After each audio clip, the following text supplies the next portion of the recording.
Hello, hello, hello, and welcome to another edition of the Brian Colletto Show, streaming to my LinkedIn and my YouTube by way of Restream. And if this should ever be repurposed to other platforms, wherever you may listen to podcasts or live shows. And as a disclaimer, this is just informational, not professional information on the show. So please seek professionals if you are needing them for anything autism related as it relates to your child or yourself.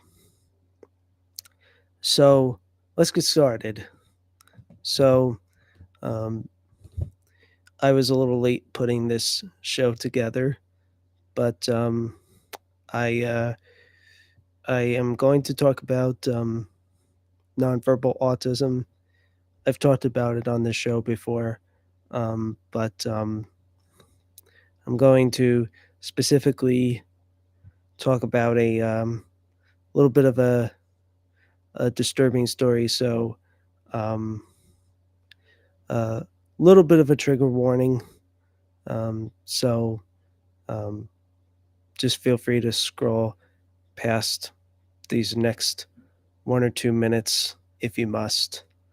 So, um, I found a story on Facebook um, where a young man, only 18, nonverbal autism, tragically lost his life from a massive seizure that completely stopped his heart. Um, and unfortunately, horrific tragedies with nonverbal autism are all too common. I don't know much about this particular man. I just happened to see it from a Facebook group posting. Um, so, but it did evoke memories of another story that I've heard. This one from a mother who had a nonverbal child with autism. She is from my state of New Jersey. Have not met her in person to this point, but her late son died about 8 years ago at the age of 27. He was a f- several months younger than me, um, and he had nonverbal autism and died from a seizure as well. And these days, this particular woman, um, she does a lot of fundraisers and advocacy stuff in her son's name, including having someone dress up as a penguin because her son loved penguins. So, but this is why, and I've said this before and I'll say it again, this is why I, although I do embrace neurodiversity and the color red for autism, I'm not willing to part with the puzzle piece or the color blue because they're not everybody on the spectrum is able to lead the kind of life that I lead as a man with autism, or other people on the spectrum who are on a higher level than myself. Plenty of people are either in the middle or a little bit below the middle on the spectrum, but that low level can be very profound, and and some profound stories, as we know, are very horrific. So that is why it is important that we continue to do research on autism and helping individuals on the spectrum, especially those that are profound, because I do think that every individual on the spectrum should have a chance at being able to lead a life um, the way that I and people I look up to on the spectrum do. So that's my segment about that. Um, so, events over the past week. So, yes, I did return to um, attending events um, following um, being away from them on the week of Labor Day due to the death of my uncle.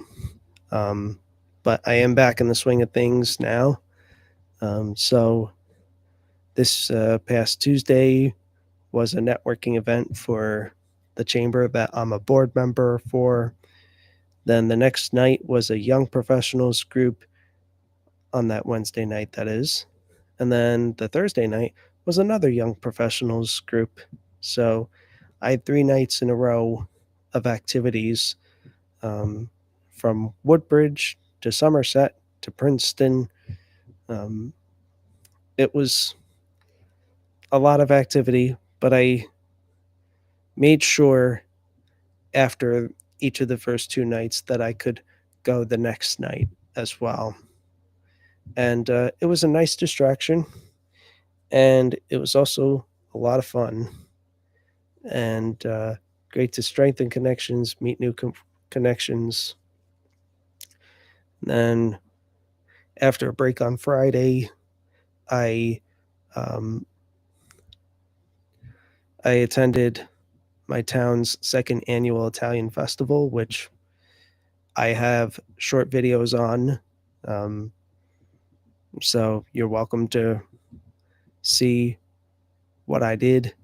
Um, I did wind up joining um, a keynote on stage to sing, play tambourine, and dance. And I had fun.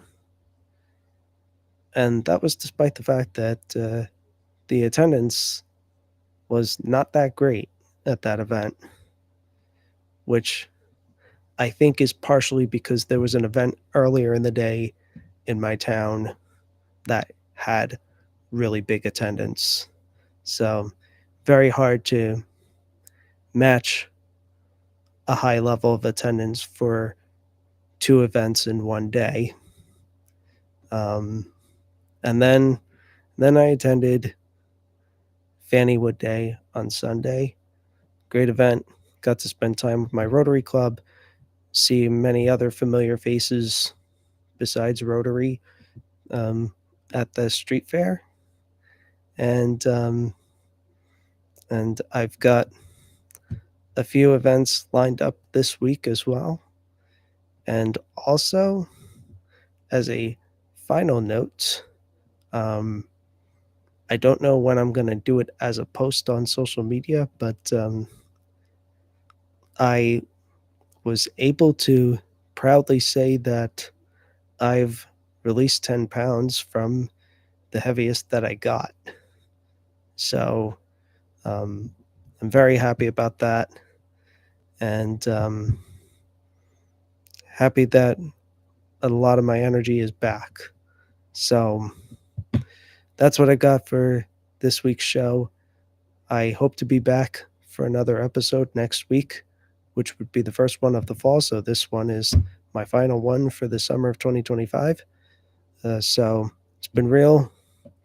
And until the next time I come on, I send you all love, light, blessings, and peace. Take care.